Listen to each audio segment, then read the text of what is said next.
My name is Louisa Gagliardi. I'm a Swiss artist. I live and work in Zurich, and my main medium is painting. So the main idea and concept behind the show builds upon an ongoing topic that's dear to me, which is the so-called liminal space. In a very hyper-connected world where with technology and social media, everybody is always talking to 100 people at the same time,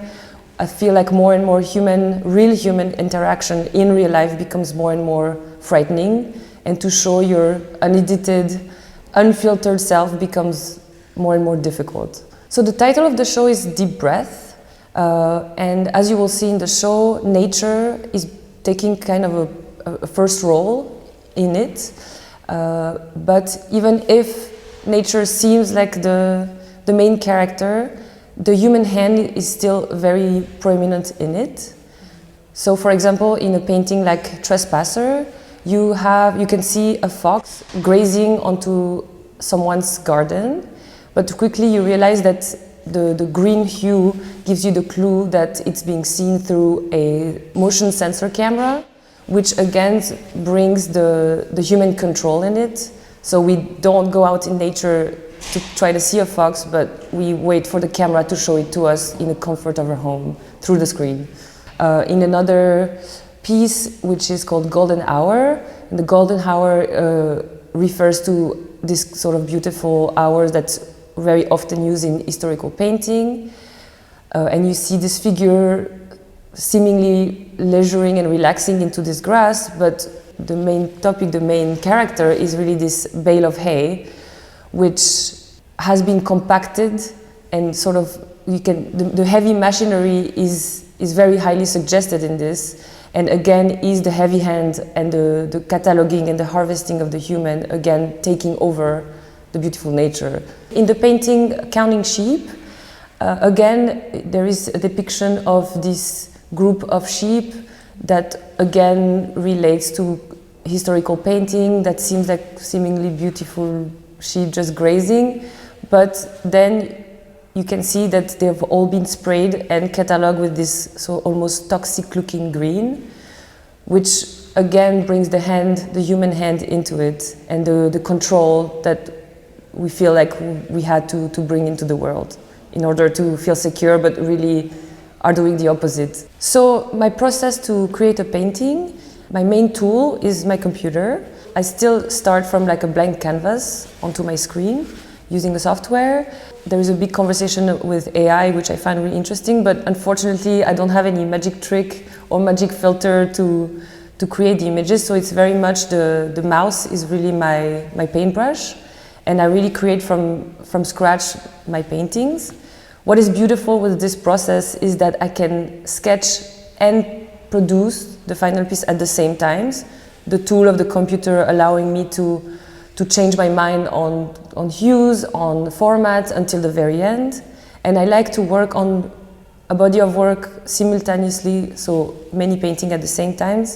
because one will often inform the next. Sometimes a painting can become two, or two paintings can become one, until the very end I have this sort of infinite choice, which is a blessing and sometimes a curse, because it's hard to make a decision.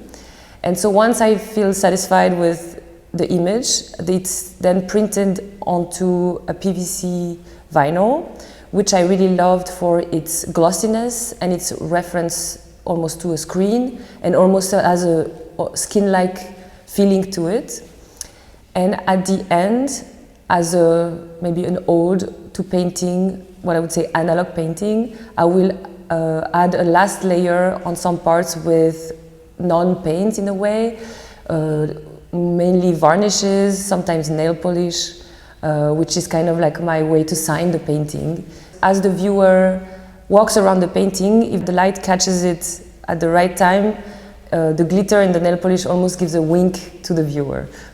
So it's really beautiful to do this show here in Belgium, because I've had a fascination for surrealism since I was very young, and it's really like such a strong place for it. I'm very lucky also that two museums right now are doing shows on surrealism, so it's very appropriate. I think what fascinates me in surrealism is the freedom of telling a story without telling it and opening it to the viewer for them to interpret it as they want, as much as being able to put a very autobiographical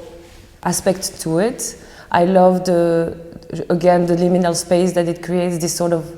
non-places, very eerie and dreamlike, and really open-ended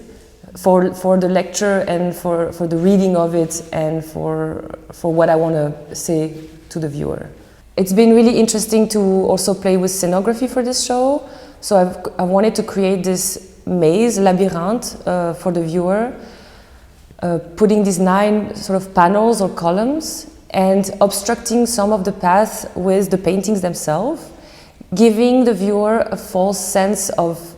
freedom in choosing their path, but really I decide with the painting where they're supposed to go, and using also the foil to blur even more the line with this mirror effect between what is real and what isn't, what is reflected and what isn't, which is also something that I use a lot in the paintings themselves. I myself, I'm a very sort of, I think, solar and positive person in person, but with the painting, for me, it's really a way to also put my fear, my hope, and sometimes my hopelessness. And as I've maybe mentioned before, for me, the painting activates itself or is completed by the viewer. So I don't want to exactly, even if I'm guiding them through the exhibition with the maze, I still want them to project their own narrative onto it. And I would wish that each painting says something different for each person, which I think it will do anyway. I don't have the pretension of having a message to them, but if they can do what they do for me, which is this sort of help of understanding what is in my subconscious, I think that would be amazing. There is also a sort of a new body of work that I made especially for this show and for this room, this hexagonal room that I really love. And so it's a series of 5 mirrors of figures at a sink, which could mean that like you enter this room and it's almost like a washroom or a bathroom, which is this quite intimate moment and primal action of washing your hand. So it's really playing also on the gaze amongst all of the characters in the room, where they are kind of looking at each other without looking and always looking through the glass, which is also something that is recurrent in my work, and referencing social media and filters and the way that we are more and more afraid of real human interaction and always trying to find kind of something to hide behind in a way and not to speak to one directly.